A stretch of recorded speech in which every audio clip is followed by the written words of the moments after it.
Hello guys, welcome back to this channel, and I'm here with a new video for you which was quite helpful for you. So I'm pretty sure that you guys are still facing this CapCut problem even after seeing my this video. So I'm here with a new video which is easier than previous and workable in all the countries. So let's get started guys.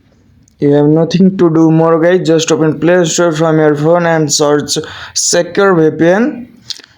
After just click on it and tap on the install button and wait for a while to install. And after you open the VPN, just wait for a while and connect the best servers. And I'm choosing here United Kingdom, and you can see my VPN is connected, and let me show you that it is working or not. And as you can see, the TikTok is running smoothly guys. And now let me show you CapCut effects are working or not. And you can see the CapCut effects are also working after applying this VPN. And let me show you CapCut template, it is also working guys.